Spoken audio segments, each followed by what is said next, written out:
ဒီနေ့ဒီဃာတော်မတွေကိုခန္ဓာဉာဏ်ရောက်ကျေစုပြုလို့ဟောကြားရမယ့်တရားတော်က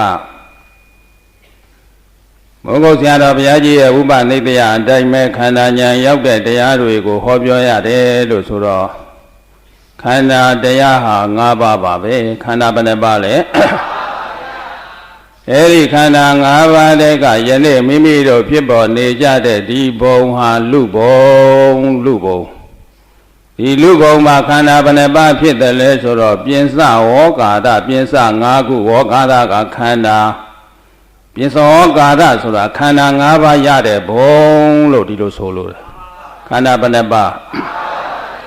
လူပဲဖြစ်ဖြစ်နတ်ပဲဖြစ်ဖြစ်အဟိတ္တိစ္ဆာန်လေးတွေပဲဖြစ်ဖြစ်အလုံးတို့ရဲ့တန်တန်မှာခန္ဓာ၅ပါးရတယ်ဒီခန္ဓာ၅ပါးဟာလေခွဲခြားလို့မရဘူးကိုယ်နဲ့ယူဘက်ခန္ဓာဖြစ်တယ်ဆိုလို့ရှိရင်ဝေဒနာသင်ညာသင်္ခါရဝိညာဉ်ဆိုတဲ့နာမ်ခန္ဓာတွေလည်းပါလာတာ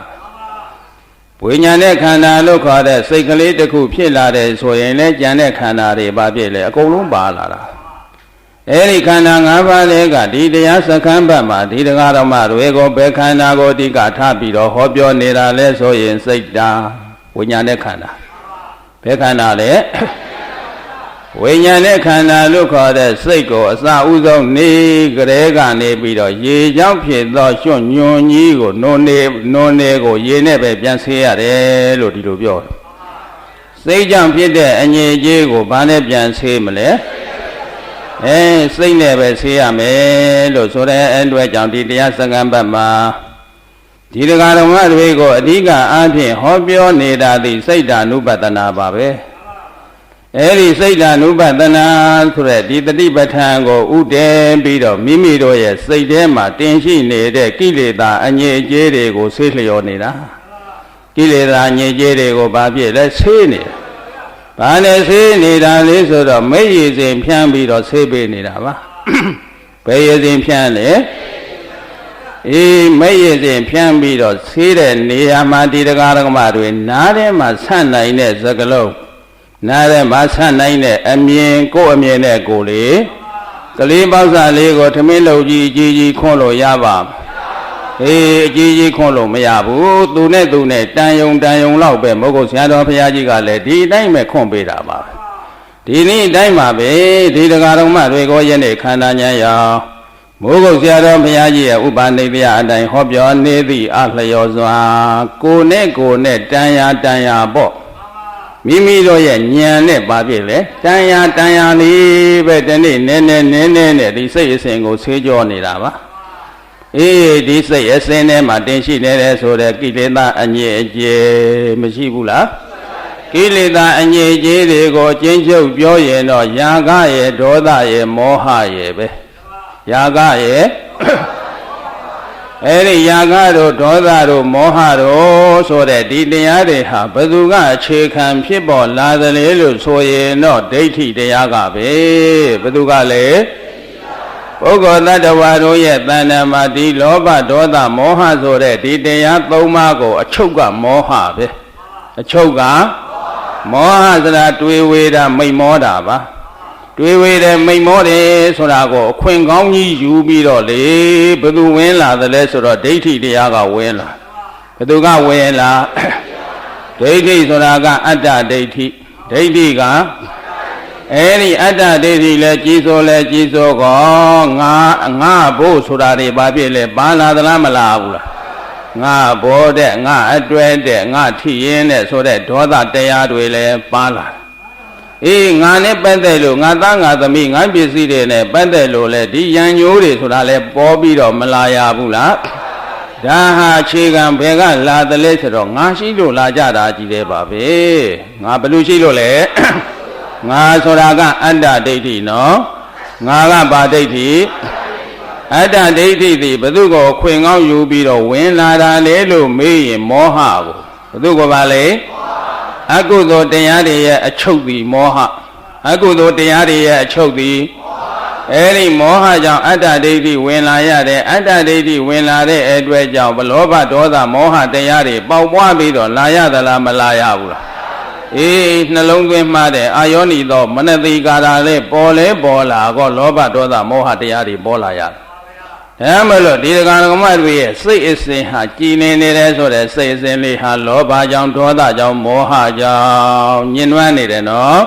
လောဘဒေါသမောဟပါတယ်ဆိုပဲကြံတဲ့ကိလေသာတွေကအလိုလိုပါပြီးသားဟုတ်တယ်မို့လားပါပြီးသားဒါကြောင့်မလို့လောဘကိုခြေခံဒေါသကိုခြေခံမောဟကိုခြေခံလို့လောဘကိုမူတယ်လို့ဒေါသကိုမူတယ်လို့မောဟကိုမူတယ်လို့ရှင်းလင်းရမယ်ပြောကြရမယ်ဆေးကြောပေးရမယ်ဆိုရင်ကြံတဲ့ကိလေသာတွေစင်ကြယ်နိုင်သည်မစင်နိုင်ဘူးလားလောဘဒေါသမောဟကိုဥတည်မှာနော်အဲ့ဒီလောဘဒေါသမောဟတရားတွေရဲ့ပေါက်ပွားလာရာဖြစ်ပါတယ်ဆိုတဲ့အတ္တဒိဋ္ဌိကနေပြီးတော့ကင်လိုက်ရင်ဒီလောဘဒေါသမောဟတွေလည်းဘာဖြစ်လဲတရင်ကချုပ်မှာအဲ့ဒီတရင်ကချုပ်ဖို့အရေးကိုဘာဖြစ်လဲအတ္တဒိဋ္ဌိကနေကင်ရမှာပဲဘယ်ကကင်ရမလဲအတ္တဒိဋ္ဌိကဘယ်မှာမြန်ကိန်းအောင်ပြီးတော့နေတယ်လဲဆိုရဲစိတ်ထဲမှာကျန်တာတွေမပြောနဲ့ဒီတစ်ပတ်ကစိတ်ကိုပြောတာအာကုန်ပြောစိတ်ကိုပြောနေတာဖြစ်တဲ့အတွက်ကြောင့်စိတ်သည်နံတရားထဲမှာအောင်းနေတယ်ပြောလဲတာမမှန်ဘူးလားရုပ်တရားထဲမှာအောင်းနေတယ်ပြောရင်ကောမမှန်ဘူးလားခန္ဓာ၅ပါးသလုံးမှာအောင်းနေတာပါဒါပေမဲ့အဓိကမူတည်ပြီးတော့ပြောနေတာကစိတ်ကိုမူတည်ပြောနေတာဖြစ်တဲ့အတွက်ကြောင့်ဒီအတ္တတရားဗမာမြတ်ကိန်းအောင်ပြီးတော့နေတယ်လဲဆိုရင်စိတ်ထဲမှာဘယ်ထဲမှာလဲအဲ့ဒီစိတ်ထဲမှာကိန်းအောင်နေတဲ့အတ္တဒိဋ္ဌိကြောင့်ပုဂ္ဂိုလ်တ attva တွေလောဘတွေဒေါသတွေမောဟတွေဖြစ်ကြလောဘဒေါသမောဟတရားတွေဖြစ်ပေါ်လာကြတဲ့အတွက်ကြောင့်မကောင်းတဲ့အကုသိုလ်ကံကြောင့်ဖြစ်ပေါ်လာတဲ့အကုသလဝိဘက်ဒီဟူသောဒီအကျိုးတရားတွေပေါက်ပွားပြီးတော့မလာဘူးလားအကုသိုလ်ကံရှိရင်တော့အကုသိုလ်ရဲ့အကျိုးတွေလာမှာပဲအကုသိုလ်ကံရှိရင်အကုသိုလ်ရဲ့အကျိုးတရားတွေပေါက်ပွားရင်တော့ပြစ္ဆုတ်ပံမှာလဲဆင်းရဲတန္တရာမှာလဲဆင်းရဲပြစ္ဆုတ်ပံမှာလဲဆင်းရဲမှာပဲတန္တရာမှာလဲမွဲမှာပဲဟုတ်တယ်မဟုတ်လားဒါကြောင့်မလို့ပြစ္ဆုတ်ပံမှာလဲမဆင်းရဲကြပါစေနဲ့တန္တရာမှာလဲမမွဲကြပါစေနဲ့လို့ရည်တန်ပြီးတော့ယနေ့ဒီတရားတော်မှာတွေကိုခန္ဓာဉာဏ်ရောက်ဟောကြားလို့ပေးမဲ့ခန္ဓာဉာဏ်ရောက်စိတ်စဉ်ထဲမှာတင်ရှိနေတဲ့ကိလေသာအငြိကျဲဆေးကြောပေးဖို့ရန်အတွက်ဟောကြားရလွယ်ကူပါစေခြင်းနာကြားရလွယ်ကူပါစေခြင်းမှတ်သားရလွယ်ကူပါစေခြင်းခန္ဓာဉာဏ်ရောက်ပါစေခြင်းကြုံခါရည်တန်လို့ယနေ့ဟောကြားပေးမဲ့တရားတော်ကယရနာစိမ့်ကြောက်စေတောက်တန်းကစားကြရအောင်တရားတော်လို့တရားတော်နာမည်အဲ့ဒီလိုမှတ်ရှည်ရှည်လေးပေါ့ဗျာပါတယ်လေယရနာစိန်ကြောင့်စေတောက်တန်းကစားအောင်ဆိုတဲ့ပန်ဆိုတာတော့မြင်မနေနဲ့ဟုတ်တယ်မို့လားအဲ့တော့ဘယ်ယရနာစိန်ကြောင့်စေတောက်ကြမလဲကိုပြန်မေးရယနေ့တရားနာနေကြတဲ့ဒီတရားတော်မှတို့ခါစေတောက်ချင်ကြတဲ့သူလေးကြည်တဲ့ပါပဲဟုတ်တယ်မို့လားယရနာစိန်ကြောင့်တို့ရဲ့အလေကောင်မှာနေပြီးတော့ဘာလုပ်ချင်ကြလဲဘယ်ယရနာကိုမိမိတို့ဇေတောက်ကြမှာလေယရနာစိမ့်ကြောက်ဇေတောက်ချင်ကြတယ်ဆိုလို့ရှိရင်ဘယ်ယရနာကိုဇေတောက်ကြမှာလဲဆိုတာကိုခန္ဓာပေါ်မှာရှားကြည့်ရဘယ်မှာရှားခန္ဓာပေါ်မှာရှားဖို့ရန်အတွက်ဒီနေရာလေးမှာမဟာသုတ္တသနာသုတ်တံဘာသုတ်တံလဲမဟာသုတ္တသနာမင်းကြီးဆိုတာစကြဝဠာမင်းကြီးနော်မြတ်စွာဘုရားရှင်ကိုရောမြတ်ကုသိနာယုံပြည်မန္လာမင်းတို့ရဲ့အင်ဂျင်ဥယျာဉ်တော်မှာမြောက်ရာကိုဥခေါင်းပြူပြီးတဲ့ခါကျတော့ခန္ဓာပြိနိဗ္ဗာန်စံသလားမစံဘူးလားအနုပါတိသေသာပြိနိဗ္ဗာန်ဝင်စံတယ်နော်အဲ့တော့ရှင်အာနန္ဒာကပြောတယ်ဘသူကပြောရှင်ဘုရားတဲ့ကုသိနာယုံမန္လာမင်းတို့ရဲ့အင်ဂျင်ဥယျာဉ်တော်ဆိုတာကတော်တဲ့တောင်တဲမှာနေတဲ့အတွက်ကြောင့်အမတန်မှကျင်းမြောင်းလှပါတယ်အရှင်ဘုရားကိုကိုယ်ခွဲစိတ်ကကြတဲ့မင်းမျိုးမင်းနွယ်တွေပုံနှမ်းမျိုးပုံနှမ်းနွယ်တွေတရားတထေးမျိုးတထေးနွယ်တွေပေါ်များလာတဲ့သာဝုထိတို့ရာဇကျော်တော့မှသွားပြီးတော့ပြိဋိဘံဝင်စံတော်မူပါမလျှောက်ထားဘူးလားအာနန္ဒာမလျှောက်နဲ့ဒီနေရာလေးဟာခုချိန်လေးသာသေကွေးတာဟိုတစ်ချိန်လုံးကဒီနေရာလေးဟာပါတယ်လေကုသဝရီဒီဟုသောမင်းနဲ့ပြည်တော်ကြီးဖြစ်ခဲ့ဘူးသည်ကုသဝရီတဲ့ဘာဝရီလဲအဲ့ဒီကုသဝရီမင်းနေပြည်တော်ကြီးဖြစ်ခဲ့တဲ့အာနန္ဒာအဲ့ဒီတုန်းကလေဟောဒီကုသိနာယုံပြည်မန္လာမင်းတို့ရဲ့အင်ဂျင်ဥယျာဉ်တော်ကြီးဟာမြို့ပေါင်း84,000နဲ့ခြံရမ်းထားတာလေဒီနေပြည်တော်ကြီးကိုခြံရမ်းထားတာကမြို့ငယ်ပေါင်း84,000ဟာ84,000နေအကုန်ပေါ့ဗျာဟုတ်တယ်မဟုတ်လားနန်းပြတ်သက်ပေါင်းက84,000မများဘူးလားဒါတွေခြံရမ်းထားတာမြို့ကြီးဟဲ့တဲ့ အဲ့ဒီမြို့ကြီးမှာနေစောစံတော်မူနေတဲ့မင်းကြီးကမဟာသုဒ္ဓတနာစัจ जा မင်းဗာမင်းလေအဲ့ဒီမဟာသုဒ္ဓတနာစัจ जा မင်းကြီးသည်လူလောကစည်းစိမ်နေအားလုံးပြည့်ပြည့်ဝဝကြီးခံစားပြီးတော့နေရသလားမနေရဘူးအဲ့ဒီမှာမဟာသုဒ္ဓတနာစัจ जा မင်းကြီးရဲ့အထုပ်ပတ်မြတ်စွာဘုရားသုတ်တန်တစ်ခုအနေနဲ့ဟောတယ်နော်အဲ့ဒါဒီမှာသုဒ္ဓတနာစัจ जा မင်းကြီးသည်လူတို့ရဲ့စည်းစိမ်ဥစ္စာယတနာတွေနဲ့ပြည့်စုံသလားမပြည့်စုံဘူးလားဒါနဲ့လူဘဝထုံတန်းစင်လာရကံတော်ကုံဃာနိရောက်တော့သုဘတ္တဒေဝီမိဖုရားကြီးကအနာကပ်ပြီးတော့ပြောရှာတယ်ဟုတ်တယ်မို့လားအရှင်မင်းကြီးတဲ့နတ်ရွာစံကံတော်မကုံမာနဲ့အိုးရှင်သော၄တောင်းမြားသောဤမြို့ငယ်တွေရဲ့အပေါ်မှာလဲတက်မဲ့တဲ့ဆန္ဒထားပါဟုတ်လား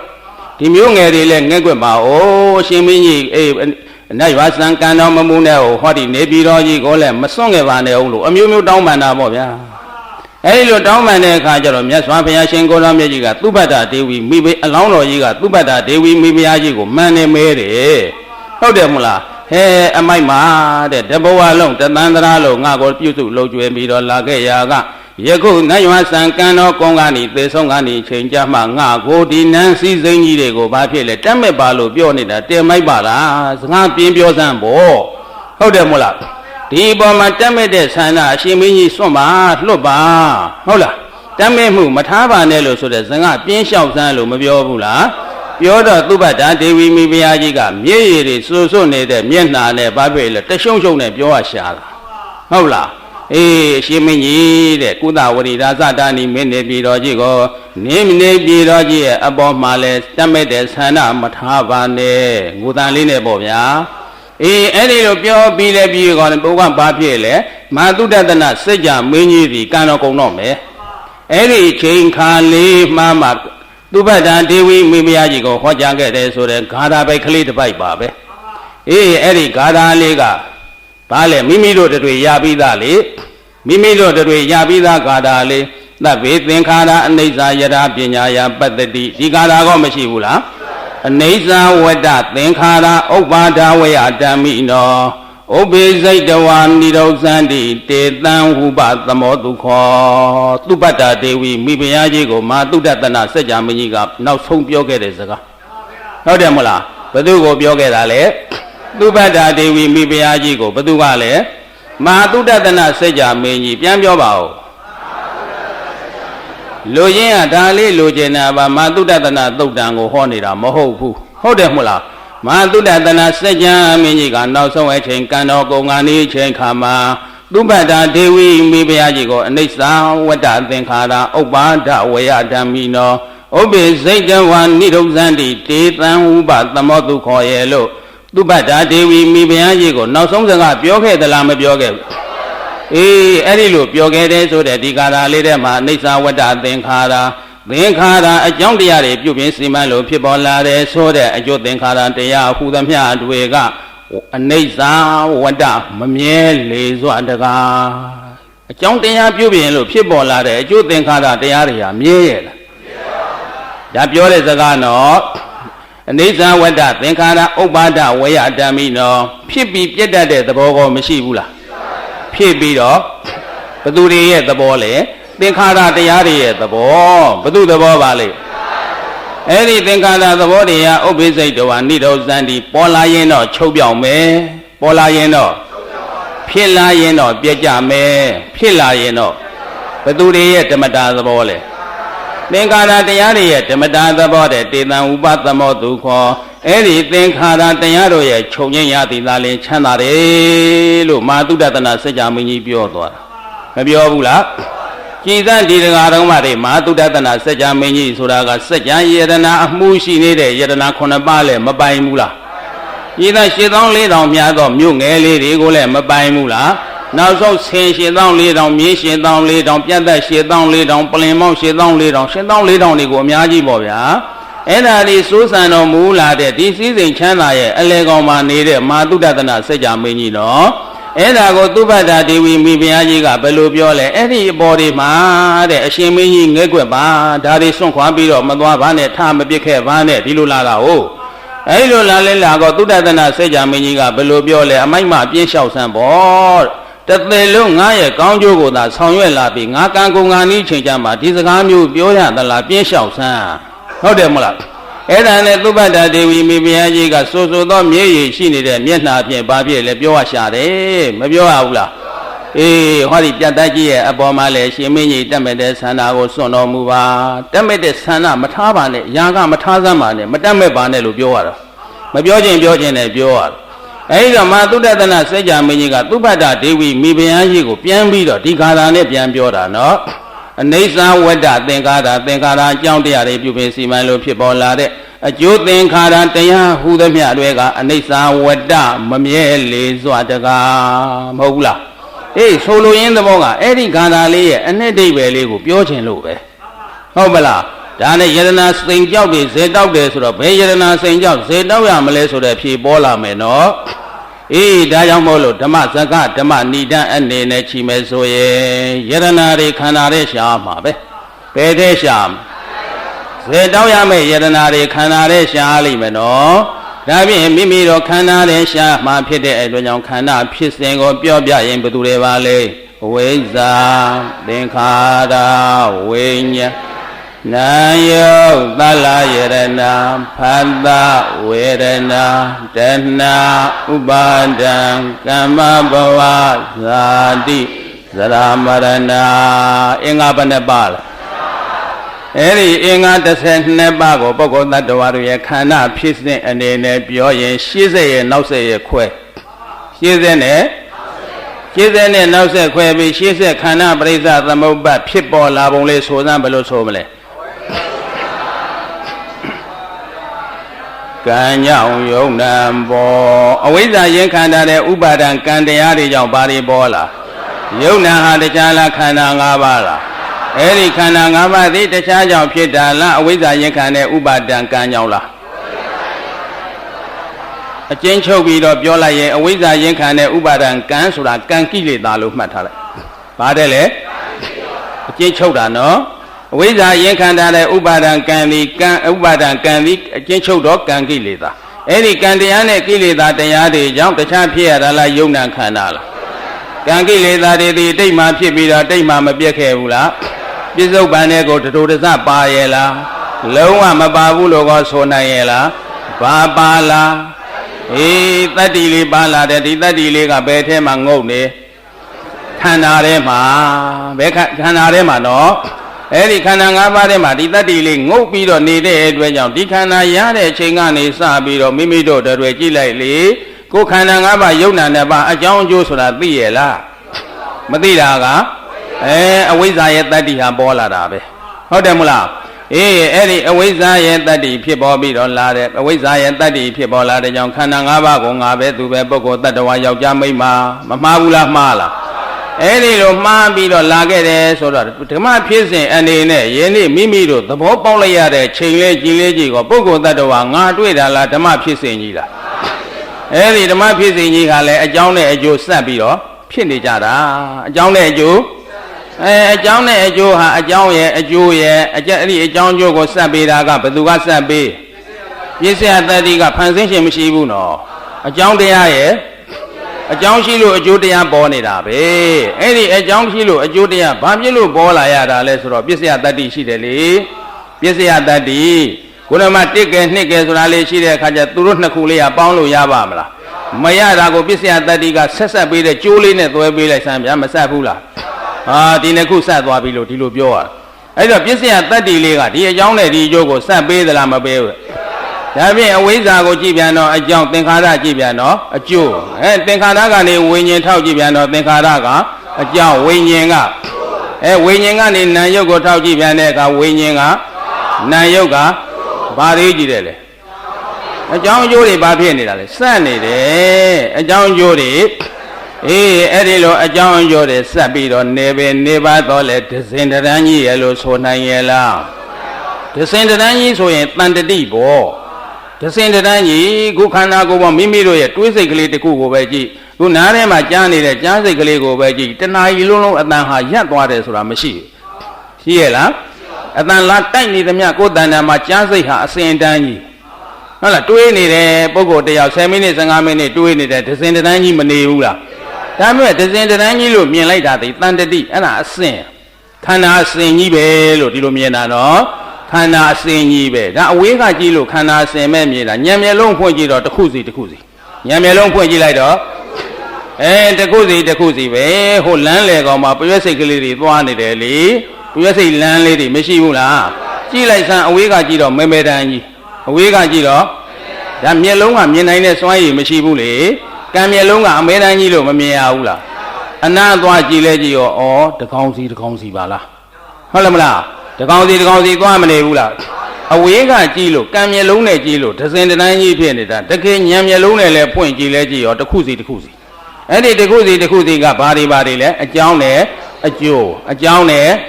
ဒီအကြောင်းပြည့်လို့အကျိုးဖြစ်တယ်အကြောင်းချုပ်လို့အကျိုးချုပ်တယ်နောက်အကြောင်းတရားနဲ့အကြောင်းတရား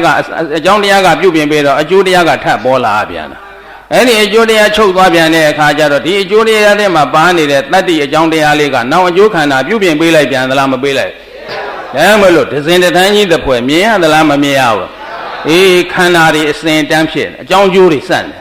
ဟုတ်တယ်မို့လားဒါမှမဟုတ်အဲ့ဒီအကြောင်းတရားနဲ့အကျိုးတရားတွေစပ်ပြီးတော့နေတယ်ဆိုတော့အကြောင်းတရားပြုပြင်လို့ဖြစ်ပေါ်လာတဲ့အဲ့ဒီအကျိုးတရားတွေကိုဘာလို့ပြောတယ်လဲဆိုရင်သင်္ခါရတရားဘာတရားလဲအကြောင်းပြုပြင်လို့အကျိုးတရားတွေဖြစ်လာပြီဆိုရင်ဘာတရားကဲအဝိဇ္ဇာနဲ့သင်္ခါရပဲထောက်ကြည့်အဝိဇ္ဇာကြောင့်ဘယ်သူဖြစ်ဒါဖြင့်သင်္ခါရဟာတရားကြောင့်ဖြစ်တာလားအဝိဇ္ဇာကြောင့်ဖြစ်တာလားအဝိဇ္ဇာကအကြောင်းတရားသင်္ခါရကအကြောင်းပြုပြင်တော့ဘယ်သူတွေဖြစ်လာအကျိုးတရားတွေဖြစ်လာတယ်ဒါကြောင့်မလို့သင်္ခါရတရားကိုနာမည်ပေးလိုက်တော့သင်္ခါရဘာတရားလဲသင်္ခါရကြောင့်ဘယ်သူဖြစ်ဝိညာဉ်ဟာဘယ်သူကြောင့်ဖြစ်ဒါဖြင့်သင်္ခါရသည်ဘယ်သူကိုပြုပြင်ပေးဝိညာဉ်ကိုပြုပြင်ပေးတဲ့အတွက်ကြောင့်ဝိညာဉ်သည်ဘာတရားဝိညာဉ်ကြောင့်ဘယ်သူဖြစ်ဒါဖြင့်ဝိညာဉ်ကအကြောင်းသင်္ခါရကအကျိုးဒါဖြင့်ဒီဝိညာဉ်လေးဟာဝိညာဉ်ရှိကနာယုတ်ကလေးဟာဘာဖြစ်လဲဝိညာဉ်ပြုပြင်ပေးလို့ဖြစ်တာနာယုတ်ကလေးဟာဘယ်သူပြုပြင်ပေးတာဒါဖြင့်ဝိညာဉ်ကအကြောင်းနာယုတ်ကအကျိုးတရားဖြစ်တဲ့အတွက်ကြောင့်နာယုတ်ကလေးသည်သူတစ်ပါးပြုပြင်ပေးလို့ဖြစ်ပေါ်လာရတဲ့အတွက်ကြောင့်နာယုတ်ကိုဘာတရားလို့ခေါ်မူလတရားပြောက်သွားတယ်ဟုတ်တယ်မလားမူလတရားပြောက်သွားပြီနော်မူလနာမည်ဘာဖြစ်သွားလဲပြောက်သွားသူ့ကိုဘယ်လိုနာမည်သစ်မှဲ့ပေးလိုက်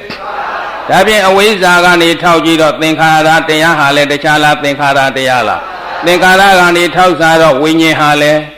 ဝိညာဉ်ကနေထောက်စားတော့နာယုတ်ဟာလည်းဟိုးနောက်ဆုံးပြောမယ်ဇာတိကိုထောက်စားတော့သရမရဏလည်း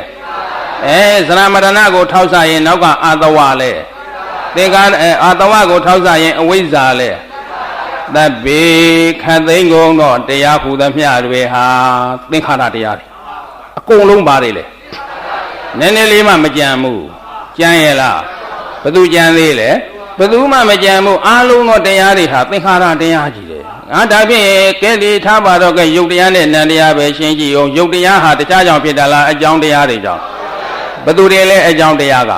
ကံစိတ်ဥဒုအာဟာရအကြောင်းတရားတွေပေါင်းစုံပြုပြင်တဲ့အတွက်ကြောင့်တခြားတယ်လားသင်္ခါရတရားလားအကြောင်းပြုပြင်လို့ဖြစ်လာရင်သင်္ခါရဟုတ်တယ်မလားဒါဖြင့်နံယုတ်ကလေးရဲ့နံတဲ့ယုတ်တရားလေးဟာသင်္ခါရနံတရားကြတယ်လေကြည်စမ်းပါအောင်အလိုလိုဖြစ်တာကောဟုတ်ရဲ့လားထာဝရဘုရားဖန်ဆင်းခြင်းပြုပြင်လို့ဖြစ်တာကောဟုတ်ရဲ့လားဘယ်သူကြောင့်ဖြစ်အာယုန်နဲ့ द्वार အကြောင်းတရားတွေကြောင့်ဖြစ်တဲ့အတွက်ကြောင့်ဒီစိတ်ကလေးဟာလည်းဘာတရားလေးလဲအားလုံးဘာတွေလဲသင်္ခါရတရားတွေအကြောင်းပြုပြင်လို့ဖြစ်ပေါ်လာသမျှသင်္ခါရတရားတွေကဲခန္ဓာပေါ်ဉာဏ်စိုက်လိုက်စမ်းဒီခန္ဓာကိုယ်ကြီးဟာယုတ်တရားတွေနံတရားတွေဘာဖြစ်လဲစုပါယုတ်တရားတွေနံတရားတွေစုပေါင်းထားတဲ့ခန္ဓာကိုယ်ကြီးဖြစ်တဲ့အတွက်ကြောင့်ဒီခန္ဓာကြီးကိုဉာဏ်နဲ့လဲစိုက်ကြည့်လဲကြည့်လိုက်တော့သဗ္ဗေသင်္ခါရစရင်ဝင်နေတယ်ဝင်မှုလားကဲဒါဖြင့်ကိုယ်လုံးကြီးရဲ့ကြမ်းနေတယ်ပြောပါဦးခင်ဗျားတို့ဟုတ်တယ်မလားဟာဒီကိုယ်လုံးကြီးလဲဘယ်သူကြောင့်ဖြစ်တာလဲဆိုတော့ကံတရားကပုံစံထုတ်ပေးရကံတရားကပုံစံထုတ်ပေးလိုက်တော့ကံတရားကပုံစံလဲလုပ်ပေးလဲပေးလိုက်တော့ထုတ်ပေးလဲပေးလိုက်တော့အာဟာရနဲ့ကြီးပွားလာဘာနဲ့ကြီးပွားအာဟာရတရားတွေကပြုတ်ပြင်ပေးတော့တပြေးပြေးနဲ့အစားနေတဲ့လူကပိန်နေအစားကြီးတဲ့လူကဝါတဲ့လူဘာဖြစ်လို့အစားကြီးလို့အဲ့ဒါအကြောင်းတရားပဲဟုတ်တယ်မဟုတ်လားသူဝနေတယ်ဆိုတဲ့ကစားကြီးလို့ဆိုတာသေချာနေပြီမသေချာဘူးလားဒါပေမဲ့အဲ့ဒီလိုမထင်နဲ့ပိန်တဲ့သူကပိုးစားသေးတာဟုတ်လားယောဂစားတာဆိုတာဟုတ်ယောဂစားတာ သိတဲ့ပုံကြည့်လိုက်ဆိုတဲ့ကဒါဝနေသောအပြင်ဒါအစားကြီးလို့ပဲဟုတ်တယ်မလားအေးအစားကြီးတာကအကြောင်းတရားဝလာတာကဒါပြင်ဘာတရားလဲဒီခန္ဓာကိုယ်ကြီးနဲ့သင်္ခါရတရားဟဲ့မွေးလာပြီလေလူရဲ့လို့ခန္ဓာကိုယ်ကြီးရလာပြီဆိုတဲ့ကတနေ့နေ့တစ်ချိန်ကြီးရရင်တော့သိရမှာပဲမသိဘူးလားဒါဖြင့်ဒီအလောင်းကောင်ကြီးကပဲပို့သုတ်တန်ပို့လဲကောပိုးတွေလောက်တွေမစားဘူးလားစားလားကုန်မြန်ပြီဟုတ်တယ်မလားဗမာဒီသင်္ခါရတရားခိုင်မြဲလို့လေခိုင်မြဲရဲ့လားဒါရမို့လို့အလုံးစုံသောသင်္ခါရတရားဟူသမျှတွေဟာဘသူပြုပြင်လို့ဖြစ်ပေါ်လာတာအကြောင်းပြုပြင်လို့ဖြစ်ပေါ်လာတယ်ဆိုတဲ့ဒီသင်္ခါရတရားလေးတွေအကျိုးဟာသင်္ခါရနော်အကျိုးတရားဟာအကျိုးတရားသင်္ခါရဆိုတဲ့သင်္ခါရလေးဖြစ်လို့သင်္ခါရပစ္စယဝိညာဏလေးပဲကြည့်လေသင်္ခါရပြုပြင်ပေးလို့ဒီဝိညာဉ်ဖြစ်လာတာဝိညာဉ်ဟာသင်္ခါရတရားဒီဝိညာဉ်လေးဖြစ်လာတဲ့အချိန်မှာအကြောင်းတရားဆိုတဲ့သင်္ခါရကိုပြန်ကြည့်လိုက်စမ်းရှိသေးလားဘယ်ရောက်ပါပြတ်သွားပြီအကျိုးတရားကို तू အစားထိုးပခဲ့ပြီလေဘာတရားကိုအစားထိုးခဲ့အကြောင်းတရားကရှိသေးတယ်မရှိတော့ဘူးဟုတ်တယ်မလားဒါဖြစ်ရင်အကျိုးတရားကနေအကြောင်းတရားထောက်စားတော့ဒီဝိညာဉ်ဒီဟူသောအကျိုးတရားဖြစ်လာတာကိုကြည်သောအဖြစ်အကြောင်းတရားဟာလည်းဧကံဖြစ်ခဲ့တယ်ဆိုတာသိကြတယ်မဖြစ်ခဲ့ဘူးလားဖြစ်ပြီးတာနဲ့တပြိုင်နက်ဝိညာဉ်ပေါ်လာတာကိုကြည်သောအဖြစ်ဒီဖြစ်လာတဲ့အကြောင်းတရားလေးဒီပြတ်သွားတယ်ဆိုတာလို့ကမသိရဘူးလားအကြောင်းတရားလေးဟာဖြစ်လဲဖြစ်တယ်ပြက်လဲပြက်တယ်တခြားကိုကြည့်လို့လားအကျိုးသင်္ခါရတရားကြည့်လို့အကျိုးသင်္ခါရတရားဖြစ်ပေါ်လာသောအပြင်အကြောင်းသင်္ခါရတရားသည်ဖြစ်ပြီးတော့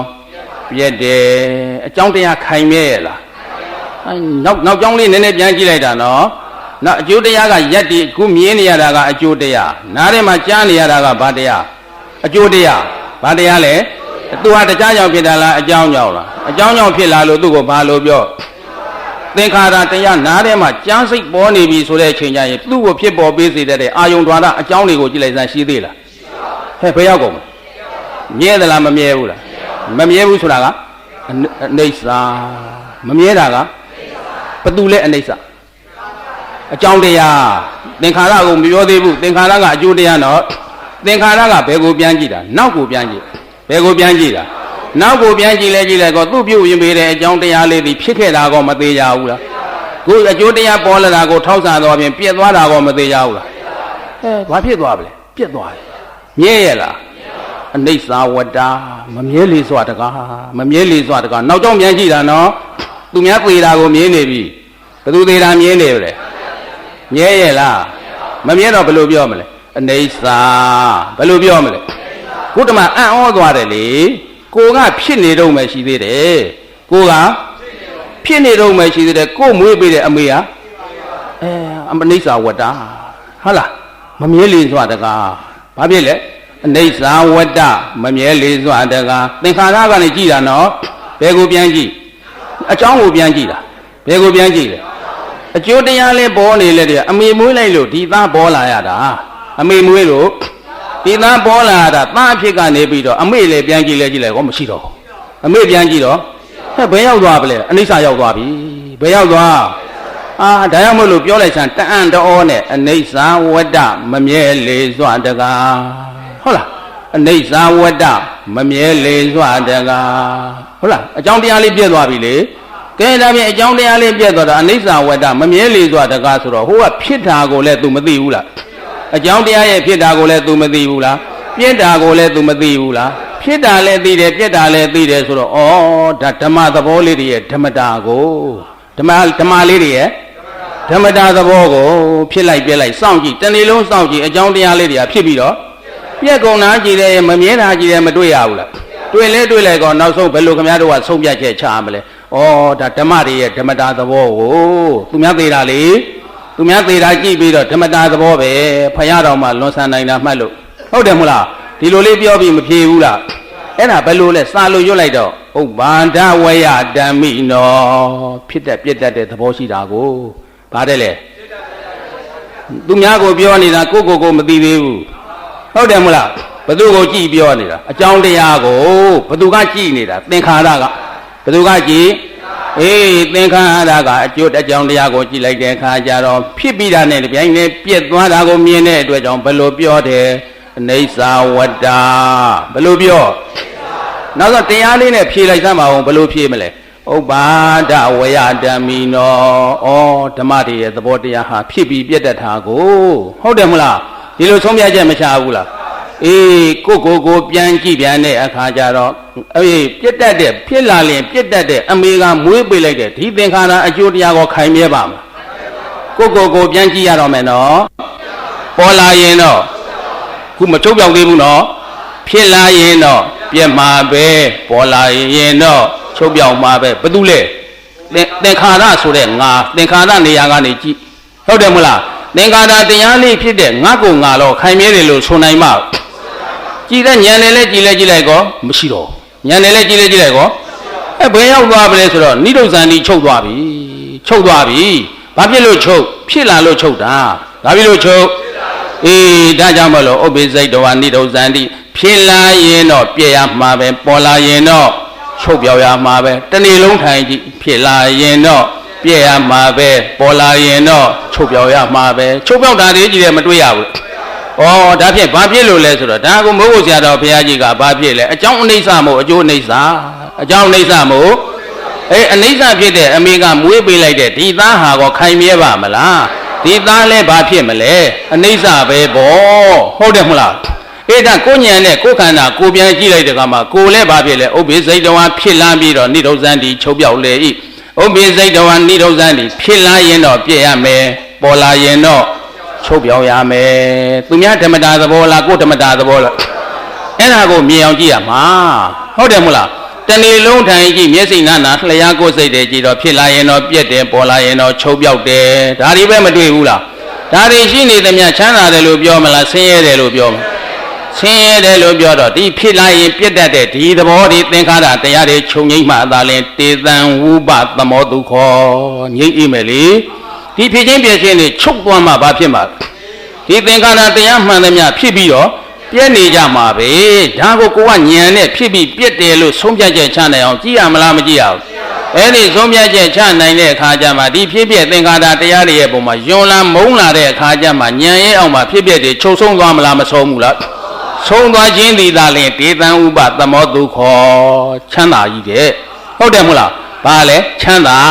ဒီကံဖြစ်ပြတွေချုပ်ဆုံးသွားရင်သင်္ခါရတရားတွေချုပ်ဆုံးသွားတာကတခြားတယ်လားချမ်းသာတယ်လားသူပတ္တဒေဝီတဲ့ငါ့ကိုအဲ့ဒီချမ်းသာကိုသာပေးစမ်းပါဟုတ်တယ်မဟုတ်လားဒီပုံမှာတက်မဲ့တယ်ဆိုတဲ့သဘောတက်မဲ့စမ်းပါဆိုတဲ့တိုက်တွန်းချက်မင်းမလုံစမ်းပါနဲ့လို့မာတုတ္တနာစัจ जा မကြီးကပြောတာမပြောဘူးလားဒါမှမဟုတ်သင်္ခါရတရားဟူသမျှတွေကဖြစ်လာရင်ပြည့်တယ်ဉာဏ်နဲ့မြင်အောင်ကြည့်လေဉာဏ်နဲ့မြင်အောင်ကြည့်ပြီးတော့အဲ့ဒီသင်္ခါရတရားတွေရဲ့ချုပ်ဆုံးရသည်သာလင်တခြားလားချမ်းသာလားအဲ့ဒီချမ်းသာသည်သာလင်ဒါဟာအလုတ်စင်လေးပဲဘာလေးလဲအဲ့ဒီအလုတ်စင်လေးနော်အဲ့ဒီအလုတ်စင်လေးဟာဒီနေ့မိမိတို့ရဲ့နာယကြားယခန္ဓာဉာဏ်ရောက်ပွားများတဲ့အခါကျမှဒီအလုတ်စင်လေးကိုဘာဖြစ်လဲသဘောကျကြားဘူးလားသဘောကျလိုက်တဲ့အခါမှာကိုယ့်ရဲ့စိတ်ထဲမှာကိန်းအောင်နေတယ်ဆိုတဲ့အဝိဇ္ဇာရင်ခံတတ်တဲ့ဥပါဒကိလေသာတရားတွေပါတဲ့ပါဝါပါတဲ့အဲ့ဒီကိလေသာတရားတွေပါတဲ့အခါကနေနောက်ကြောင်းကိုပြန်ပြီးတော့ကြည့်မယ်ဆိုရင်မပါခင်တုန်းကပေါ့ဗျာ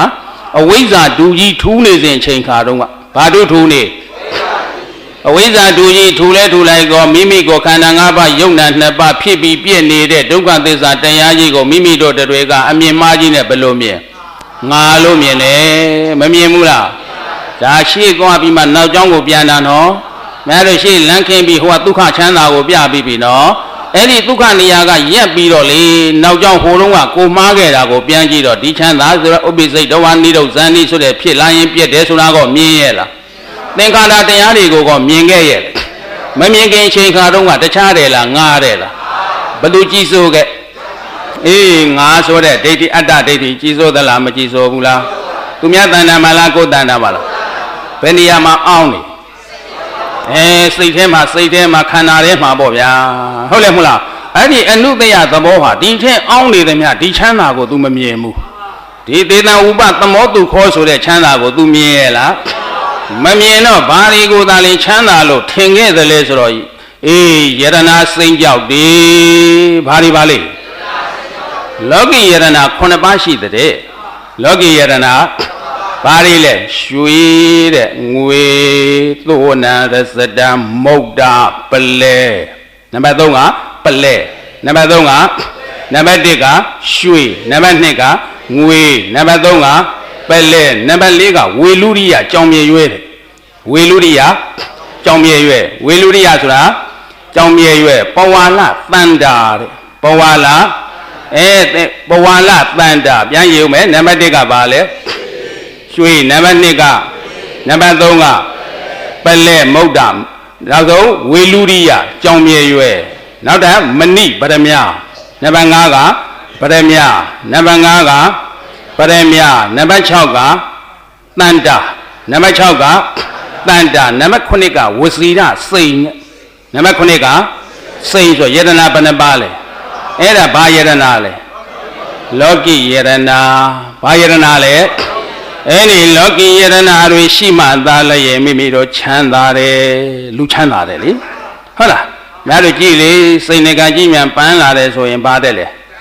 ဟာလူချမ်းသာကြီးဟေးစိတ်ငကကြီးလူချမ်းသာကြီးဟုတ်လားဘယ်ချိန်တုန်းကလဲပြောစမ်းပါဦးအမြင်မှားတော့ကဘယ်တုန်းကလဲအဲ့ဒီချိန်ခါတော့ကကိုပြန်စဉ်းစားသင်္ခါရကိုသူသိပလားဥပ္ပိစိတ်တော်နိရုဇ္ဇန်ဤဆိုတဲ့ဖြစ်ပြီးပြက်တာကိုသူသိပလားခန္ဓာအစဉ်မှာပုဂ္ဂိုလ်တ attva ငါသူတစ်ပါးမရှိဘူးဆိုတာကိုသိပလားမသိသေးတော့ဘသူကြီးစိုးနေ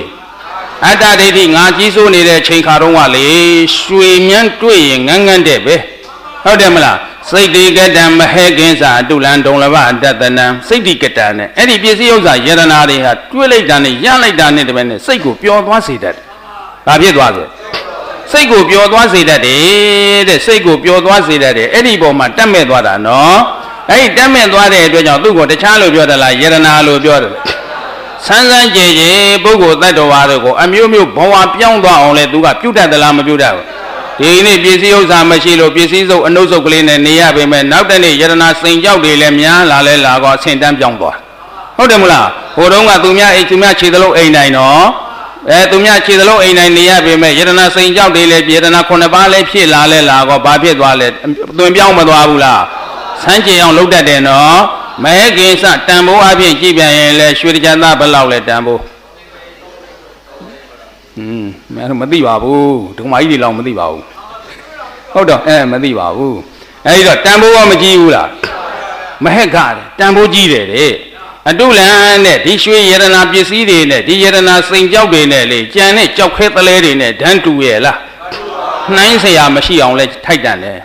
ဒါနှိုင်းเสียကောရှိရဲ့လားအတူကောရှိရဲ့လားရွှေနဲ့ကြီးနဲ့ရှင်းကြည့်တော့တူသလိုလိုဆင်းသလိုလိုတော့ရှိတယ်မှတ်ကြောက်တင်းကြည့်တော့တခြားစီဖြစ်သွားဟုတ်လားတူသေးလားဒုံလည်းဗဒတနာနဲ့မြင်ရခဲ့တယ်တဲ့ဟာဟိုလူမှာယရနာစိန်ကြောက်တွေရှိတာသူများမြင်မှာဆိုလို့ဖွက်ထားဟုတ်တယ်မလားတိုးတိုးတိတ်တိတ်ထားရသလားမထားရဘူးလားဒုံလည်းဗဒတနာမြင်ခဲ့တယ်ပွဲကြီးပွဲကောင်းလေးတွေရှိမှသာလျင်ထွက်လာသလားမလားဘူးလားအဲ့ဒီလိုမြင်ခဲ့တဲ့အတွက်ကြောင့်လေသူ့ကိုတခြားလို့ပြောတာလားယရနာတဲ့လားအဲ့ဒီယရနာသေးတာလျင်ရွှေရှိမှกว่าငွေရှိမှกว่าဟုတ်တယ်မလားရွှေရှိမှกว่าငွေရှိမှกว่าဆိုတာဘယ်သူပြောတာဒိဋ္ဌိအတ္တဒိဋ္ဌိလေငါကပြောနေပြီဗောဘယ်သူကပြောဒီအတ္တဒိဋ္ဌိဒီဟူသောဒီငါဟာဘာကိုမမြင်လို့ပေါ်လာတာလဲဆိုတော့သင်္ခါရလည်း तू မမြင်ဘူးသင်္ခါရကိုလည်းဖြစ်ပြီးပြည့်တယ်ဆိုတာကိုလည်းဒုက္ခသစ္စာဆိုတာလည်းယုံနာခန္ဓာဆိုတာလည်းမမြင်တဲ့အတွက်ကြောင့်ဘယ်သူကြီးဆိုငါကြီးဆိုတဲ့အတွက်ကြောင့်ဟာလူဆိုတာရွှေရှိမှกว่าလူဆိုတာငွေရှိမှกว่าဟုတ်တယ်မို့လားရွှေမျိုးဆိုတာရွှေရှိမှမျိုးတော်တာရွှေရှိမှရွှေမရှိရင်မျိုးမတော်ခြင်းဘူးရွှေပစ္စည်းဥစ္စာယရနာစိန်ကြောက်ကလေးတွေဝစ်ဆင်လာတဲ့လူတွေ့တော့ပိုးပြီးတော့လဲဦးစားပေးတယ်မပေးဘူးလားခါစုပ်စုပ်ခန်းနှုတ်လာရင်လှဲ့တော့မကြည့်ဘူးဟုတ်တယ်မို့လားအဲ့ဒါဘာကွာသွားတာလဲယရနာလေဘာယရနာလဲလောကီယရနာဘာယရနာလဲအဲ့ဒါကြောင့်မလို့ဒီတရားတော်တွေလောကီယရနာတွေကိုမရရအောင်ရှာကြသလားမရှာကြရှာတဲ့အခါကျတော့လေလောကီယရနာတွေဟာရှာသလောက်လည်းမရဘူးလားရလာတော့လူမြင်မှာဆိုတဲ့အတွက်ကြောင့်ဖွဲ့ရရှာတယ်မဖွဲ့ရဘူးလားနောက်ဆုံးတော့ဘေးကသခိုးတဲ့အိမ်နဲ့သခိုးကဘိုးအရေးကြီးဘေးလူတော့ထက်မပြောနဲ့ဟုတ်လားအိမ်မှာမွေးထားတဲ့သားကြီးလေအပေါင်းအသင်းနေနဲ့ဆိုးသွားနေတာဖြစ်တဲ့သူ့ရာကြောက်ခံတဲ့ဟိုဖွက်လိုက်ရနောက်တနေ့ကျတဏှာပြောင်းသွားပြန်ပြီနောက်တနေ့ကျတော့ဘာလုပ်နေတာလဲပစ္စည်းဖွဲ့နေဘယ်သူပစ္စည်းလဲဟေ့ဆိုတော့ငါပစ္စည်းဘယ်သူပစ္စည်းလဲ ဟိုကောင်တတိထနော်ဒီကောင်နဲ့အမူအရာပြောင်းနေတယ်ဟုတ်လားအမူအရာပြောင်းနေတဲ့ဆေးတွေပါတွေသုံးပုံပေါ်တယ်ဟိုပစ္စည်းဒီပစ္စည်းလေးတွေလုံးလုံးချုံချုံထားမမှားရဘူးလားဟာဘလူပစ္စည်းလဲဆိုတော့ငါပစ္စည်းတွေလေဟုတ်တယ်မလားဒါဘာလုံနေတာလဲဆိုတော့ယရနာစိန်ကြောက်ကိုဇဲတောင်းနေတာသူဘာလုံနေတာလဲကိုနေရာဖွက်လိုက်ဒီနေရာဖွက်လိုက်နဲ့ဘာလုံနေတာလဲဒီနေ့ဒီထဲဒီမှာရှိပေမဲ့နောက်တနေ့ဟိုဘက်ရောက်သွားတယ်နောက်တနေ့ဟိုမိဖို့ကြောင့်လည်းရောက်သွားပြန်နောက်တနေ့ကျဘုရားရှင်မော်ရောက်သွားပြန်မရောက်ဘူးလားဘာလုံနေတာဘသူလဲဟိဆိုတော့ငါဖြစ်တဲ့အတွက်ကြောင့်ပစ္စည်းဥစ္စာခင်မင်တွေ့တာတဲ့တဏှာရောမပေါ့လို့ဒါဖြင့်ဒီတရားတော်မှဒိဋ္ဌိတဏှာနဲ့ဇဲတောင်းတယ်ဘာနဲ့ဇဲတောင်းလဲဒိဋ္ဌိတဏှာနဲ့ဇဲတောက်တဲ့အတွက်ကြောင့်လောဘနဲ့သေးပြိတ္တာပြေသွားလေပြီကွယ်လောဘရှိတဲ့သူတဲ့ဒိဋ္ဌိကကမ်းချပလိုက်ပြီဒိဋ္ဌိကဒါလောက်တောင်ယတနာပစ္စည်းပေါ်ခင်မင်တွေ့တာနေတဲ့ကောင်မင်းယတနာပစ္စည်းယူပြီးသွားပြီးတော့ဟဲ့ဆိုပြီးဘာဖြစ်လဲကမ်းချပလိုက်တာတခြားရောက်တော့တလားပြိတ္တာဘုံလားပြိတ္တာဘုံရောက်လေးရောက်ကိုစုဆောင်းထားတဲ့ပစ္စည်းဥစ္စာယတနာကြောက်ခဲလေးတွေကိုယတနာထင်းပြီးတော့ဥစ္စာဆောင်ကြီးအနေနဲ့စောင့်နေရရှာဘာတွေစောင့်နေရခင်ဗျားတို့ကအဲ့ဒီဥစ္စာဆောင်ဖြစ်ရှင်သေးတယ်နော်ပြန်လွန်နေတဲ့သူတွေရှိသေးဥစ္စာဆောင်တိုက်ဆွဲဆိုပဲဟာတဲ့တိုက်ကလာတာတဲ့ဘယ်ကလာတာလဲတိုက်ကလာတာယရနာစိန်ကြောက်တွေကလူဘဝမှာထားမခဲ့ရပြီလေမထားခဲ့ရဘူးလားခုသူစောင့်နေတာကတခြားတွေလားကြောက်ခဲတွေလားဒါဘု து တတ္တိလေလောဘရဲ့တတ္တိဘု து တတ္တိလေလောဘကကိုယ်ပစ္စည်းကိုခင်မင်တတ်တယ်နော်ဒိဋ္ဌိကအပယ်တွန်းချရည်သလားမချလိုက်ဘူးလားခြံလဲကြလိုက်ကောဒီလူပြည်ရပစ္စည်းပါသွားရဲ့လားမပါတဲ့အတွက်ကြောင့်ဟိုမှာကြောက်ခဲတွေပုံထားတာအဲ့ဒီကြောက်ခဲကြီးတွေကိုလူပြည်တုန်းကယရနာစိန်ကြောက်တယ်လို့သူထင်းနေတာဟုတ်တယ်မလားအမြင်မှားမနေဘူးလားဒါမလို့ခင်ဗျားတို့ဟိုတုန်းကကြားဘူးပါတယ်အိမ်မက်ကလေးမဲ့လို့ညအိမ်မက်ဘယ်နေရာလားတူးလဲဆိုလို့သွားမတူးဘူးလားတူးလဲတူးဟောထဲမှာမိသွေးခဲတယ်မတွေ့ဘူးလားတွေ့လားဟာငကိုတည်းကမိသွေးခဲရှိတာကြီးဒါလူကသွားတူးကြည့်တဲ့ခါကျတော့မိသွေးကင်းကြောက်ခဲပဲမတွေ့ရဘူးဟိုပြိတ္တာကြီးတွေကြတော့ဘာဖြစ်လဲယတနာစိန်ကြောက်တယ်ဟုတ်လားအဲ့ဒီတမလွန်ဘဝရောက်တဲ့အထိအောင်ဥစ္စာဆောင်အဖြစ်နဲ့ယတနာစိန်ကြောက်သူဘာလုပ်နေပြန်ဇေတောင်းနေပြန်ပြီလူဘဝတုန်းကလည်းပြိတ္တာဘဝရောက်ခဲ့တာဒီတခြားကြောင့်လားယတနာစိန်ကြောက်ဇေတောက်လို့လားတောက်ချင်သေးလားမတောက်ချင်လဲနေ့တိုင်းတောင်းနေတာပဲအိမ်မှာကတော့ခင်ဗျားတို့ဒီနေ့ဟိုနေရာရွှေ့လိုက်နောက်တနေ့ဟိုနေရာရွှေ့လိုက်နောက်တနေ့ဟိုနေရာရွှေ့လိုက်မရွှေ့ဘူးလားရွှေ့လားအဲ့ဒါဘာလုပ်နေတာဘု து ပစ္စည်းလဲဆိုတော့ငါပစ္စည်းငါကတခြားလားဒိဋ္ဌိလားပစ္စည်းငါပစ္စည်းဆိုတာကတဏှာငါပစ္စည်းဆိုတာကဘသူနဲ့ဘသူဒိဋ္ဌိနဲ့တဏှာပစ္စည်းဟိုရွှေ့နေရင်အဲ့ဒါဘာလဲဓမ္မသဘောပြောမယ်နော်ကံမျက်ဉာဏ်မျက်လုံးနဲ့ကြည့်ဘာမျက်လုံးနဲ့ကြည့်ရအဲ့ဒါဘာနဲ့ဘာဒိဋ္ဌိနဲ့တဏှာကဘယ်ဘဝပို့မယ်ပြိတ္တာဘဝဒိဋ္ဌိကတခြားလားကမ်းချမှာလားကမ်းချလက်ချကောတဏှာကဝေးသွားတာလားအိမ်နာမှာပဲလားဘာသွားဖြစ်တတ်ပြိတ္တာမပြောပါနဲ့ဥစ္စာဆောင်ဘာလဲဥစ္စာဆောင်လေမရှိဘူးလားရှိလားကဲဒီထဲမှာကိုယောဂီပုဂ္ဂိုလ်300လောက်ရှိတယ်ပေါ့ဗျာတိုက်ဆွဲလဲပါခြင်းပါမှာပါပဲဘာဆွဲလဲ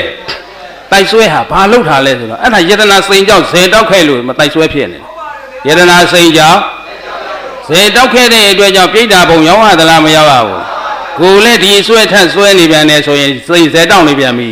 ဟုတ်တယ်မလား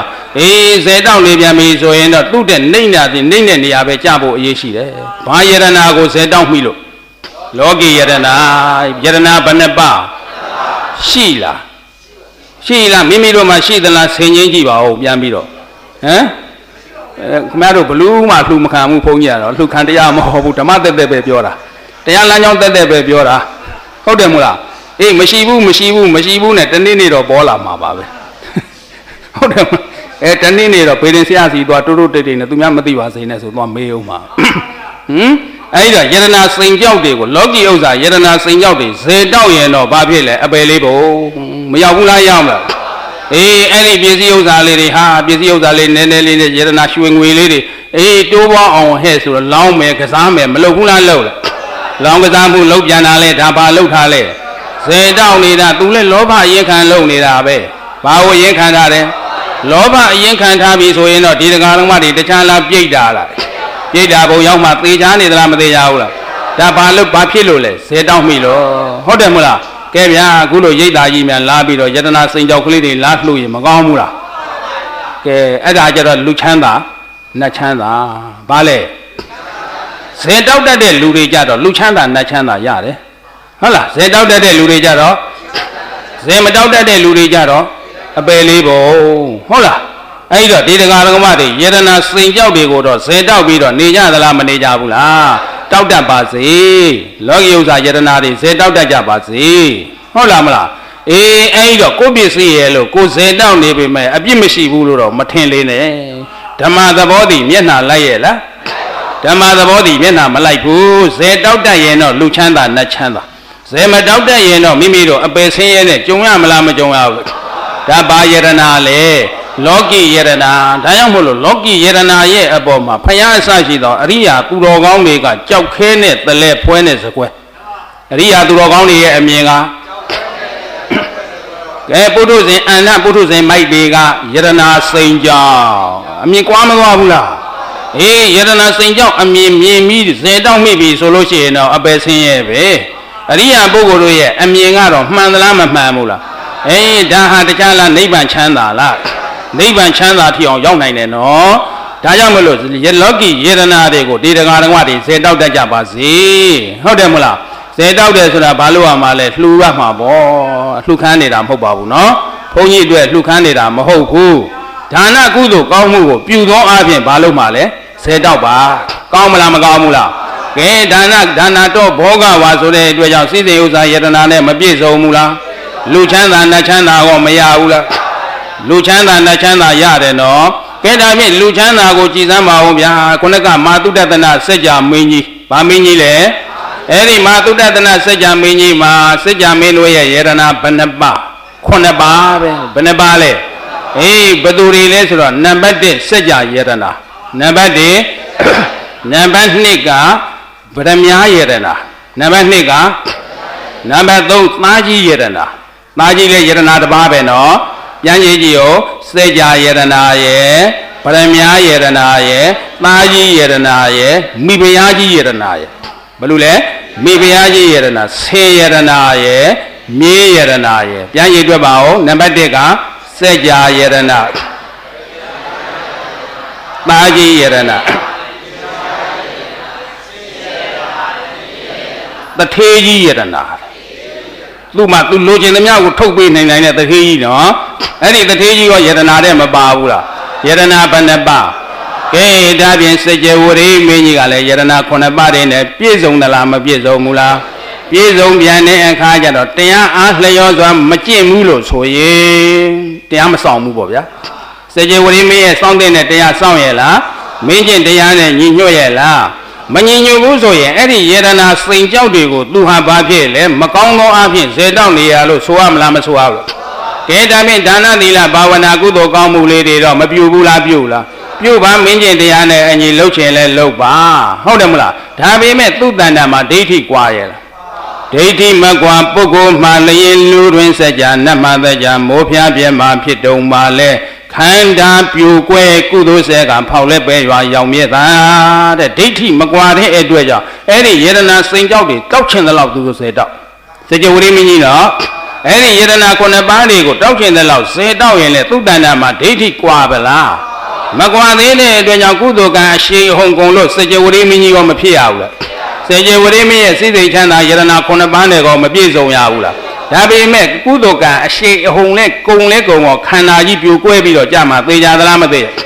ခန္ဓာကဘာဖြစ်သွားပြိုကွဲသွားတယ်ခန္ဓာကဘယ်သူကြောင့်ဖြစ်တာလဲကံကြောင့်ဘယ်သူကြောင့်ဖြစ်ဘယ်ကံလဲကုသိုလ်ကံဘယ်ကံပါလဲအဲ့ဒီကုသိုလ်ကံကခုအရှိန်ဘာဖြစ်သွားလဲကုံသွားပြီကုသိုလ်ကံကအရှိန်ကုံလဲကုံတော့ခန္ဓာကြီးဘာဖြစ်သွားမလဲပြိုကွဲသွားတော့အဲ့ဒီခန္ဓာထဲမှာအောင်းနေတာပါလဲကိလေသာအဲ့ဒီခန္ဓာထဲမှာအောင်းနေတာအဲ့ဒီကိလေသာထဲမှာဒိဋ္ဌိမပါဘူးလားသူတစ်ခုပဲကြံတော့တယ်ဒီတတ္တိလေးကြံတော့တယ်နော်အဲ့ဒီတတ္တိလေးကဘယ်ဆွဲချအေးဖောက်လဲပေရွာရောင်မြဲတာရောက်သွားပြန်ပြီစัจ ဝရိမင်းကြီးပဲရောက်သွားပြီယတနာ9ပါးတွေတော့မရှိဘူးလားဗျာအဲ့ဒါတွေရှိပါရဲ့နဲ့ဒါတွေကိုရှိနေတဲ့အပေါ်မှာသူသာယာတက်မဲ့နှစ်သက်ပြီးတော့နေတဲ့အတွက်ကြောင့်အေးပြီးတော့ခန္ဓာပြိုးကွဲကုသိုလ်ဆဲကအပယ်လေးပုံရောက်ရသလားမရောက်ရဘူးလားဒါစัจ ဝရိမင်းကြီးလဲဇေတောက်တတ်မှာစัจ ဝရိမင်းကြီးလဲခုမဟာသုတ္တနာစัจ जा မင်းကြီးဇေတောက်နေပြီနော်ကံတော်ကုံဝါနီးမှာဘာလုပ်နေတာလဲ ဇဲတောက်နေတာသုဘတ္တဒေဝီမိဖုရားကြီးကလေဟောဒီရှင်သော၄တောင်းသောမြို့ငယ်လေးတွေကိုလည်းရှင်မင်းကြီးတတ်မဲ့တော်မူပါရှင်မင်းကြီးငှက်ွက်တော်မူပါငါ့ရွာဆံကံတော်မကုန်တဲ့အောင်ပေါ့ဗျာဟုတ်တယ်မလားဟောဒီရှင်သော၄တောင်းမြားတော့ဘာဖြစ်လဲပလင်းကြီးတွေပြတ်တတ်ကြီးတွေရဲ့အပေါ်မှာလဲငှက်ွက်တော်မူပါတတ်မဲ့တော်မူပါစွန့်လွတ်တော်မမူပါနဲ့ပေါ့အမျိုးမျိုးပြောမနေဘူးလားဒါဟာဘာလို့ခိုင်းနေတာဇဲတောက်ခိုင်းနေတာမာတုတ္တနာစိတ်ကြမင်းကြီးကိုဇဲတောက်ခိုင်းနေတာမာတုတ္တနာစိတ်ကြမင်းကြီးကဟဲ့အမိုက်မဆိုပြီးမပယ်ဘူးလားတရားမျိုးနဲ့တော့ငါလာမပြောနဲ့မင်းဟာငါအပေါ်မှာတစ်သက်လုံးကောင်းခဲ့တဲ့အတွက်ကြောင့်သေခါနီးကားလားလေးမှာငါကိုဒီလိုပြောစမ်းမှာဆိုပြင်းပြီးတော့မပြောခိုင်းဘူးလားအဲ့ဒီပေါ်ဒီမှာတက်မဲ့တဲ့ဆန္ဒကိုစွန့်မှာတက်မဲ့တဲ့ဆန္ဒစွန့်နှမ်းမှာလို့သာဒီလိုပြန်ပြင်ပြောစမ်းမှာဟုတ်တယ်မို့လားစကြဝဠာမင်းကြီးဘာလုပ်နေတာလဲဇဲတောက်နေပြီမာသုဘတ္တဒေဝီမိဖုရားကြီးကလည်းဘာလုပ်လဲသုဘတ္တဒေဝီမိဖုရားကြီးဇဲတောက်တဲ့ခိုင်းတဲ့ပုံစံမျိုးသာတောက်ခဲ့မယ်ဆိုလို့ရှိရင်မာသုတ္တနာစကြမင်းကြီးခန္ဓာပြိုကွဲတဲ့အခါကျတော့တခြားရောက်ရမှာလားအပယ်လေးပုံလားခုတော့ရောက်သေးလားမရောက်ဘဲနဲ့တခြားဖြစ်ရတာလားဖယားအလောင်းလားကြည်စံဖယားပရိနိဗ္ဗာန်စံဃာနိမှာပြန်ပြောတာနော်မာသုတ္တနာစကြမင်းကြီးတွေတခြားလားဇဲတောက်တတ်တာလားစကြယတနာအစရှိတဲ့ယတနာ9ပါးနော်အဲ့ဒီယတနာ9ပါးဇဲတောက်တတ်တဲ့အတွက်ကြောင့်ယနေ့ဗုဒ္ဓဂေါတမရှင်တော်မြတ်ဖယားအနေနဲ့ဖြစ်ရသလားမဖြစ်ရဘူးတကယ်လို့မြတ်သုဘတ္တဒေဝီမိဖုရားကြီးခိုင်းတဲ့အတိုင်းသာဇဲတောက်မိမယ်ဆိုရင်ဘယ်ကိုရောက်မယ်ဘာမကွာသေးလို့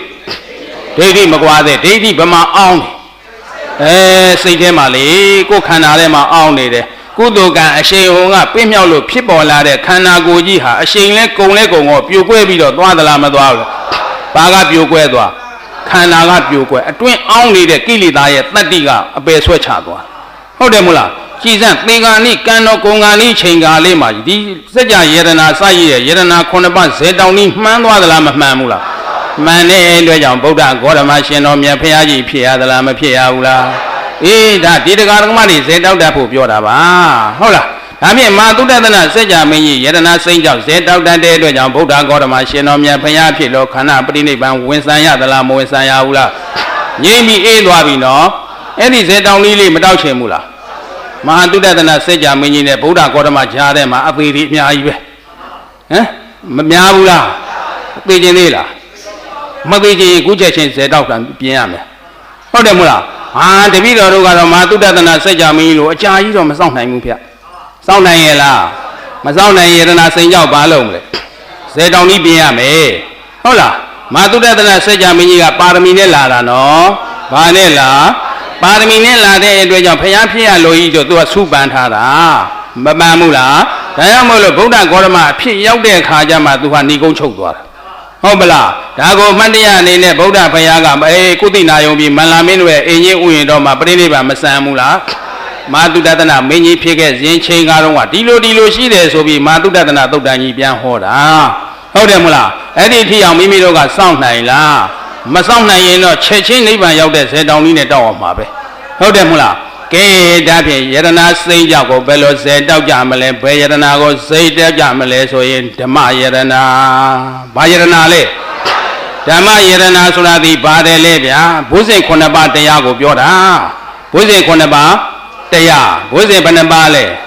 အဲ့ဒီဘုဇင်9ပါးတရားဆိုတာကတတိတန်ဘုဇင်နံပါတ်1ကနံပါတ်2ကဓမ္မဝိဇယတန်ဘုဇင်နံပါတ်2ကနံပါတ်3ကဝိရိယတန်ဘုဇင်နံပါတ်3ကနံပါတ်4ကပီတိတန်ဘုဇင်နံပါတ်4ကနံပါတ်5ကပတ္တတိတန်ဘုဇင်နံပါတ်5ကနံပါတ်6ကသမာဓိတန်ဘုဇင်နံပါတ်6ကနံပါတ်9ကဥပိ္ပခာတန်ဘုဇင်နံပါတ်9ကပြန်ပြောပါဦးနံပါတ်1ကတတိတန်ဘုဇင်ဓမ္မဝိဇယတန်ဘုဇင်ဝိရိယတန်ဘုဇင်ပီတိတန်ဘုဇင်ပတ္တတိတန်ဘုဇင်သမာဓိတန်ဘုဇင်ဥပိ္ပခာတန်ဘုဇင်ဘုဇင်ဘယ်နှပါအဲ့ဒီဘုဇင်9ပါးဆိုတာကဘုရားတို့ရဲ့အရိယာပုဂ္ဂိုလ်တို့ရဲ့သာသနာတော်ကြီးမှာတခြားတယ်လားယရနာ9ပါးတယ်လားအဲ့ဒီယရနာ9ပါးကိုဘာလုပ်ကြရမလဲဇေတောက်ကြရမယ်ယရနာဒီယရနာ9ပါးကိုသာလဲဘာလုပ်ရအဲ့ဒါဓမ္မယရနာနော်အဲ့ဒီဓမ္မယရနာ9ပါးကိုသာလဲဘယ်လိုဇေတောက်ကြမလဲဆိုတော့ဇေတောက်နည်းလေးကိုပေးရမှာပါဘာလို့နည်းပေးရပါ အေးဇေတောင်းဤပေးမယ်ဆိုလို့ရှိရင်မိုးကုတ်ဆရာတော်ဘုရားကြီးကဘယ်လိုများပြောထားတယ်လဲဆိုရင်တတိထဝိရိယစိုက်ပညာနဲ့ရှုဒါပဲဟုတ်တယ်မလားဒီထဲလေးကိုသွင်းကျင်လို့ပဲမိုးကုတ်ဆရာတော်ဘုရားကြီးရဲ့ဥပနိဒေယကဘယ်လိုတဲ့လဲတတိထဝိရိယစိုက်ပညာနဲ့ရှုလိုက်ကောမြေစိတ်ကလေးကြားစိတ်ကလေးရှုတယ်အေးခုဖြစ်ရင်ခုကျွဲခုဖြစ်ရင်ခုချဲချင်းကြည့်မရှိတော့တာကိုသိလို့မပြောဘူးလားခုဖြစ်ရင်ကိုချက်ချင်းကြည့်မရှိတော့တာကိုသိနောက်ကညံတယ်လဲကြည်လိုက်ကောရှိတာတွေ့ရတာလားမရှိတာတွေ့ရမရှိလဲမရှိကောတခြားတယ်လားအပြည့်လားအဲ့တော့ယောဂီပုဂ္ဂိုလ်ကဘယ်လိုရှုလဲမရှိတော့ဘူးဘာကိုကြည့်တာလက္ခဏာကိုဘာကိုကြည့်အဲ့ဒီလက္ခဏာလေးပြတာကသမ္မာဒိဋ္ဌိမရှိတော့တာလေးတွေ့တာကသမ္မာသင်္ကပ္ပအဲ့ဒီမက္ကင်၅ပါးလဲပေါင်းကောဘယ်လိုရှုမရှိတော့ဘူးနော်မရှိတော့ဘူးလို့မရှိဘူးလားအဲ့ဒီဓမ္မလေးမရှိတော့ဘူးလို့ရှုတာတခြားအကြောင်းမရှိတော့ဘူးလို့သိတာလားတတိရှိလို့လားတတိကတတိတန်ဖို့စဉ်တတိကနောက်ကြပြီးတော့ကြည်တာလားချက်ချင်းလားချက်ချင်းကဝိရိယကြည်လိုက်တာကတခြားလားသမာဓိလားသမာဓိကသမာဓိတန်ဖို့စဉ်သမာဓိကဝိရိယက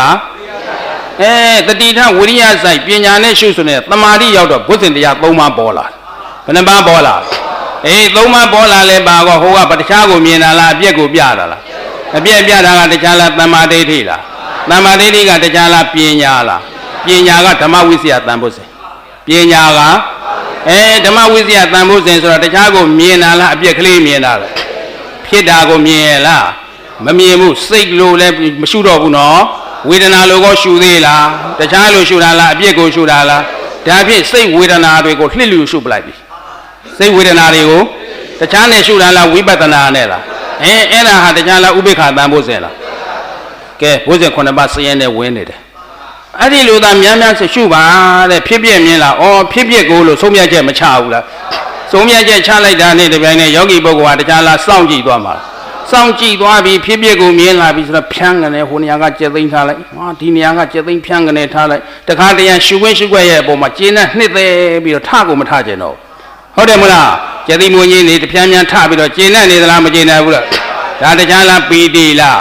အဲ့ဒီပြီးတဲ့တခါတရံမျက်ရည်တွေကျသလိုဘာတွေဖြစ်မလာဘူးလားဒါတခြားလားပတ္တတိလားဟောဘုဇင်ဘယ်နှပါဝင်သွားဖြစ်ပြတစ်ချက်ရှုလိုက်တဲ့အချိန်မှာဘုဇင်ဘယ်နှပါလဲ9ပါးဘယ်နှပါးလဲဒါဖြင့်ဘုဇင်9ပါးရနေတဲ့အချိန်ကဖြစ်တဲ့အတွက်ကြောင့်ယတနာဘယ်နှပါးရယတနာရကြောင့်ဖြစ်တဲ့ဘုဇင်အကျင့်သူကျင့်နေပြီနော်အဲ့ဒီလိုကျင့်တဲ့အတွက်ကြောင့်သူ့တဏ္ဍာမှာဘာဖြစ်လားဖြစ်ပြမြင်ဖြစ်ပြမုံဖြစ်ပြဆုံးမသွားဘူးလားဆုံးတာနဲ့တပြိုင်နက်ဖြစ်ပြကဘာသစ္စာမြင်တဲ့သိညာကဘာသစ္စာသိတဲ့ဒိဋ္ဌိတဏှာတွေကနောင်ခန္ဓာလာသေးလေနောင်ခန္ဓာမလာတာခန္ဓာနိရောဓနိဗ္ဗာန်ငြိမ့်ပြီးတော့အေးမသွားဘူးလားဒုက္ခနိရောဓငြိမ့်ပြီးတော့အေးမသွားဘူးလားငြိမ့်ပြီးတော့အေးတာဒီတခြားကြောင့်လားမဉ္ဇဉ်လေးကြောင့်လားအဲ့ဒီမဉ္ဇဉ်လေးကိန်းလိုက်တာနဲ့တပြိုင်နဲ့သူ့ရဲ့တန်တန်မှာလေအရိယဒဏလို့ခေါ်တဲ့အရိယပုဂ္ဂိုလ်တို့ရဲ့ယတနာ9ပါးဥစ္စာ9ခုပေါ်လာအရိယပုဂ္ဂိုလ်တို့ရဲ့ဥစ္စာဘယ်နှခုဘယ်သူတွေလဲသန္တာသီလသုဒ္ဓစာကပညာဟိရိဩဒ္ဓပါဘယ်နှပါလဲအဲ့ဒီ9ပါးလေးပေါ်လာဒီ9ပါးရတာဒီတခြားကြောင့်ရတာလားဓမ္မယတနာကြောင့်လားဓမ္မယတနာဆိုတာဒီတခြားလားဘုဇင်9ပါးလားဘုဇင်9ပါးဓမ္မယတနာကိုသူဘာလုပ်ထားဇေတောင်လေးတော့ကောနောက်ဆုံးနိဗ္ဗာန်ကြီးကိုပေါ်မလာဘူးလားအရိယပုဂ္ဂိုလ်တို့ရဲ့ယတနာဥစ္စာ9ခုကောမရဘူးလားအရိယပုဂ္ဂိုလ်တို့ရဲ့ဥစ္စာ9ခုရယုံနဲ့မကဘဲနဲ့တခြားပေါ်လာလားနိဗ္ဗာန်ပေါ်လာဘယ်တိအောင်ရောက်ကဲလောကီဥစ္စာယတနာဇေတောင်တုံးကဘယ်ရောက်တယ်နော်စကြဝဠာမင်းကြီးရဲ့ယတနာဇေတောင်လဲတောက်ကောသုဘဒ္ဓမီဘုရားကြီးတောက်ပုံဆိုလို့ရှိရင်တော့အပယ်ဟုတ်တယ်မလားမာတုဒသနာစကြမင်းကြီးတောက်တာကောတန်တရာမှာအကျဉ်းများစွာမရှိရဘူးလားရှည်သေးတာပဲနော်ဖယားပြင်းမှသူကခြုံငိမ့်တာကိုဒါဖြင့်မိမိတို့တွေတလောက်ကြောင်မစောင့်နိုင်ဘူးဆိုယတနာစိန်ကြောက်ကိုဇေတောက်တန်းကစားကြမယ်ဆိုရင်ဘယ်ယတနာကိုဇေတောက်ဘယ်ယတနာလဲဓမ္မယတနာဘယ်ယတနာပါလဲဓမ္မယတနာဆိုတာတရားလားဘုဇင်9ပါးလားဒီနေ့ဝိပဿနာဘာဝနာအလုပ်အားထုတ်နေတာဒီဘယ်ယတနာကိုဇေတောက်နေတာဓမ္မယတနာကိုဇေတောက်ရင်အရိယာတို့ရဲ့ယတနာဘယ်နှပါးရမယ် ခုနှစ်ပါးလေးရအောင်မယ်ငြိမ်းအေးတဲ့နိဗ္ဗာန်ကိုမရဘူးလားအဲ့ဒါငြိမ်းအေးတဲ့နိဗ္ဗာန်သည်သာလေတခြားလားချမ်းသာလားအဲ့ဒါသည်သာလေတေတံဥပသမောတုခောဟုတ်တယ်မလားအဲ့ဒီနိဗ္ဗာန်သည်သာလေယတနာစိန်ကြောက်တယ်ဇေတောက်တယ်တို့ကြောင့်ချမ်းသာစေချမ်းသာမှန်မဆိုတတ်ဘူးလားအေးချမ်းသာစေချမ်းသာမှန်ဆိုတဲ့နိဗ္ဗာန်ချမ်းသာလျင်မြန်ထုံးကြောင့်မျက်မှောက်ပြုနိုင်အောင်လို့ဓမ္မယရဏတိဟုသောအရိယာပုဂ္ဂိုလ်တို့ရဲ့ယရဏကိုသာလျင်ဒီတက္ကနာမှာတွေဇေတောက်တန်းကစားနိုင်ကြပါစေလို့ဆန္ဒပြုရင်ကဲချိန်စီပြီးသာတုသုံးချိန်ကော